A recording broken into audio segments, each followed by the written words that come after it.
शुरू करती हूँ अल्लाह के नाम से जो निहायत मेहरबान और रहम करने वाला है। अंडा।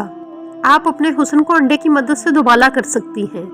एक अंडा फेंटें और इसे चेहरे और गर्दन पर लगाकर आराम से लेट जाएं। 20 मिनट बाद चेहरा धो लें। अंडा जिल्द को कसने में मदद देता है और ग़िज़ाइयत फराहम करता है। थका देने वाला दिन गुजारने के बाद अगर चेहरे पर अंडे का मास्क लगाया जाए तो बहुत आराम मिलता है। अंडे की सफ़ेदी हैरत अंगेज तौर पर चेहरे की सफाई करती है। अंडे को शैम्पू करने से निस्फ घंटा पहले सर पर लगाएं। यह आपके बालों के लिए खसूसी कंडीशनर का काम करेगा। चाय।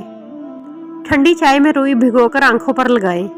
इससे आंखों की थकावट दूर हो जाती है।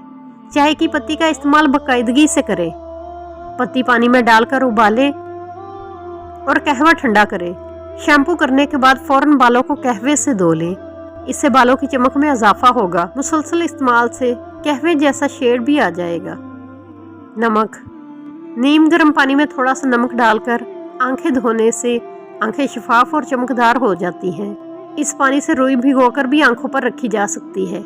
इससे थकावट दूर होती है। गर्म पानी में 3 खाने के चमचे नमक डालकर पाँव इसमें रखकर बैठ जाएं। थकावट और दर्द से आराम मिलेगा। Castor oil.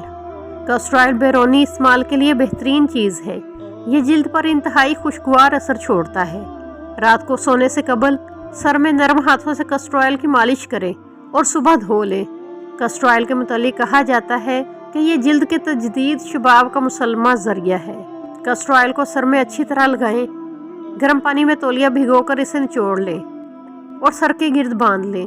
इस तरीके से कैस्टर ऑयल सर की जिल्द के अंदरूनी हिस्से तक असर करेगा। कैस्टर ऑयल से पलकें भी स्याह और लंबी हो जाती हैं।